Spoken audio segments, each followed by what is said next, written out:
I should say, was it good to have a break, a long break, or would you rather been, let's get right back out there and play another game real quick? It was definitely tough, to go out like that and have a long time to dwell on and think about that game.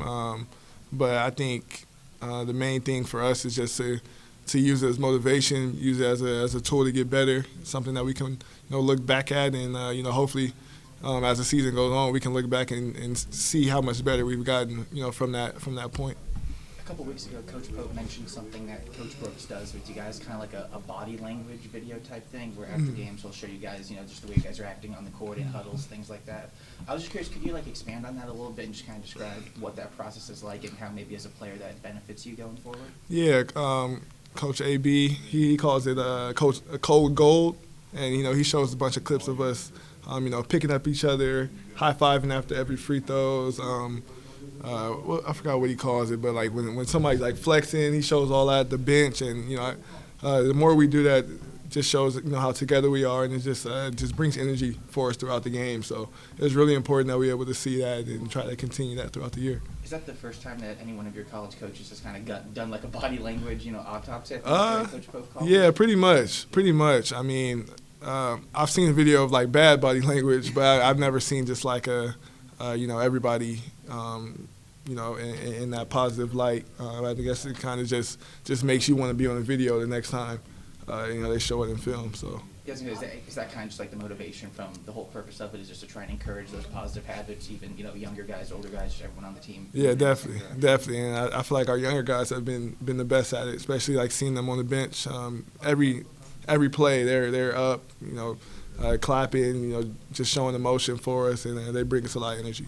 You're not looking ahead, but you do start conference play this week as well. Did that layoff give you guys time to get really healthy and maybe look at some of your other opponents? Yeah, I mean, we take it one opponent at a time. So, right now we're focused on Brown, but we know the SEC is going to be a tough conference. We got a lot of great teams in there. So, right now we're going to focus on Brown, get ready to beat them. That's the biggest game we got right now.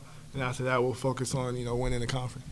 You talked about Ohio State's, or you talked about your all's ball screen defense. You wanted to fix that. What did Ohio State do in particular to really make that an area of concern for you all in that game? Yeah, I think the biggest thing is they rejected a lot of our ball screens. I would say Thornton and Mobley, they were like the main ones that were getting downhill off rejecting. They got some and one, some easy layups, some dump offs from that. That was a big thing, and then also just having our bigs at the point of the screen. I think that sometimes starts to kind of deter the downhill from the guard. So we just kind of looked at all those things, and we're trying to get better at it. From a guard perspective, how do you get better at that, or without spoiling any secrets from practice, what has Pope kind of been? Yeah, I mean we gotta listen to the calls from our bigs, and be ready to adjust our feet, and make sure the guard comes off the screen and get into their body. So we just gotta keep hammering that in, try to do that at a high rate for these next games. What's just the message been in this break time? Yeah, the message has just been to get better. I think the last game, it kind of left a salty taste in our mouth. We didn't want to lose that way, especially Madison Square Garden. And I feel like the main thing was to everybody, go home, be with your family, have fun. But once we get back, we get back to work and doing what we came here to do. And that's to win, and win a championship, but win it one game at a time as well.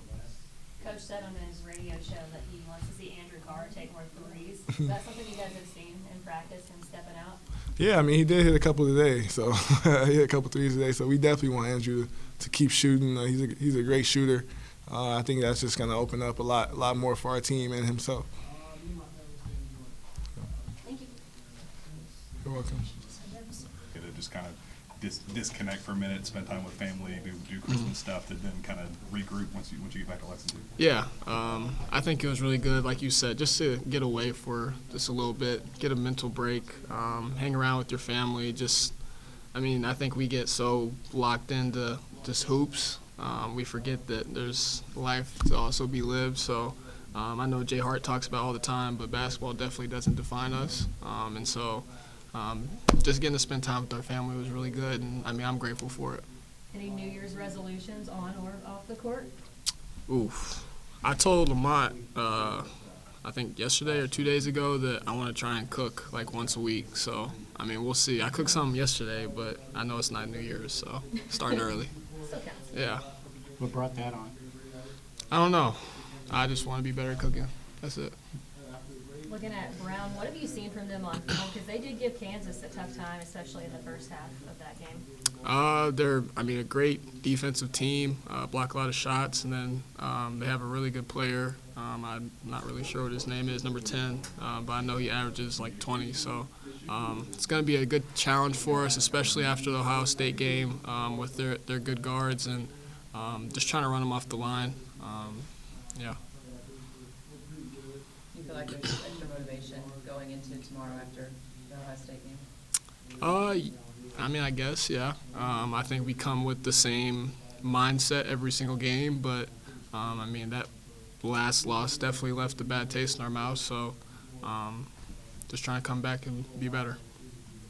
Jaxson, something that Coach Pope mentioned a few weeks ago is that after games, Coach Brooks will lead kind of a video session of you guys' body language, just, kind of showing positive habits, negative habits, things to work on. I'm just curious, as a player, how can that help the team going forward, and just what do you take out of those sessions when Coach Brooks leads them? We're only together for a year. So every second, every possession counts, and those little moments on the court where we don't huddle or we don't dap each other up, don't pick each other up off the ground, that stuff matters. The connectivity of this team has been really great this far during the season, so just trying to keep finding ways to improve. That's it. You've obviously been at a few colleges before this. How unique is that? Have you ever had a coach before kind of lead body language sessions in terms of kind of showing what to improve on or examples of positive body language? Not like AB. Everybody loves AB. He's a special individual. He teaches us something different every day. And it's not necessarily always having to do with basketball, but just different ways to be effective as a human being also. On his radio show Monday night, Coach Pope said that they want Andrew Carr to take more threes. Have you guys seen him trying to step out and take more of those shots? Yeah. I know I'm always in his ear just trying to make sure that he's taking those open shots. We feel like he can definitely knock him down, so just trying to keep instilling the confidence in AC to just shoot him. Final non-conference game. What do you want to show in this final game before SEC play starts? Improvement in ball screen defense. How excited are you for SEC play? Obviously, you got to take care of business tomorrow, but SEC is obviously a big thing for you getting back to it. Is that kind of a chip on your shoulder thing going in this weekend? Yeah. Like you said, just a chip on our shoulder. We feel like in the Ohio State game, we didn't have that. We got to make sure that we go out there and play like some dogs every night. We got a big target on our back just because of the name on it across our chest. So just trying to make sure that we know going in every game that it's going to be a battle regardless of who it is, not taking any game for granted. And like you said, it's a tough conference, so we got to be ready every night. Talking about the ball screen defense, what's the biggest key to that? Is communication the most important thing? There's a lot of stuff. Communication, the big being at the point of the screen, the guard getting into the ball handler's body, forcing them into the screen, sprinting back to recover in front of the ball. The list goes on and on, but we've been hammering it the last 3-4 days. So I got the confidence. I know everybody else has the confidence that we'll definitely improve this next game. Would you say that's the team's biggest New Year's resolution as a team on the floor? Yeah, probably. Definitely Coach Pope's, for sure. When you guys are off for 10 days like that, do you watch college basketball, or you just try to stay away from it? No, I definitely watched a couple games.